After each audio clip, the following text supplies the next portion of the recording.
My mom passed away in 2010. She died of overdose, actually, and I just kind of spiraled from there.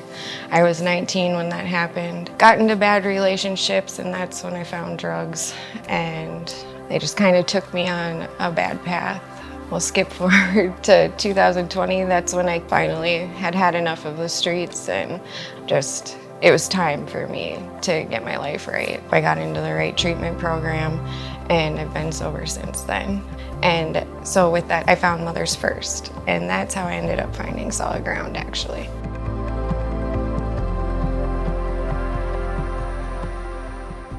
After I had my oldest son, me and my kid's dad had rented out a house. His cousin was like our roommate, and it kind of ended up where we were paying our portion of the bills and his cousin was not. So then it kind of led it to where like everybody had to go because he wasn't paying his part. And so then we ended up kind of back homeless again. So the way I got connected and came to solid ground was through Mothers First. The welcome pack was awesome. That was like sitting in the apartment waiting for us. Like when I moved in here, they fully had my house just furnished. Like everything was in it. All I had to do was bring me and my kids stuff. We had everything we needed. Like we didn't have to worry about anything. It was amazing. A lot of parents don't have other options. And this place was their first opportunity.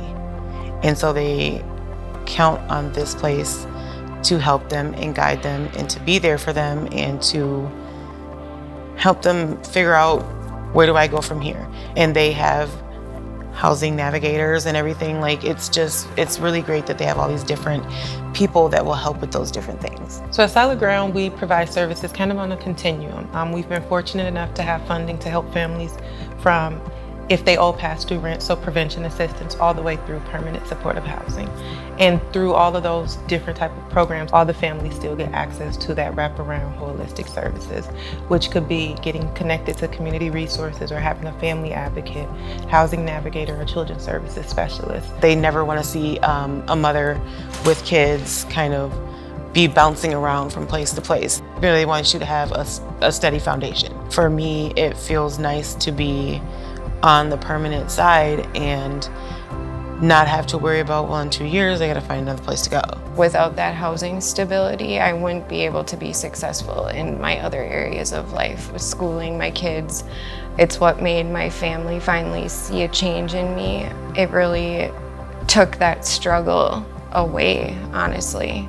And one of my biggest answers to being successful in my recovery and being able to stay on the right path has been solid ground.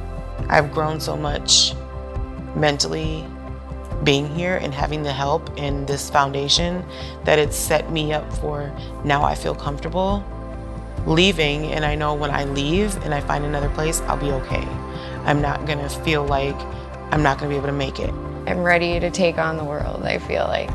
Slowly, very slowly, but with the resources that Solid Ground's provided, I definitely feel like the sky's the limit. I hope that I will be moving by next summer, and I'm hoping that wherever we move to will be the place that we stay, and that's gonna be our home. I'm really excited to like have my own home one day and just maybe even my own treatment center or something. I'm going to Century College for my licensed alcohol and drug counseling degree because it lets me put my recovery first, and I want to put a stop to our generational trauma. I think just everything that happened with my family, that my story can really impact people, and I just want to help people. When we think about return on investment, those are our returns on investment. We seek to bring people in, give them the skills they need so that they can be self-sufficient, so that they can accomplish their self-identified goals and then be able to pour back into solid ground. And Melinda's the same way. She does an amazing job with her kids, and any opportunity, every activity that we have here, she's also involved in. And so when you think about investing in our families, I always talk about investing in their hope, investing in their future, giving a mom hope that she can do better, that she can raise her children, and it's okay to ask for help. And when they ask for the help, we have the resources and the tools and the staff to help them in those moments. And so as a funder, giving a mom hope Giving a mom an opportunity to see her life in a different place is really what you can do.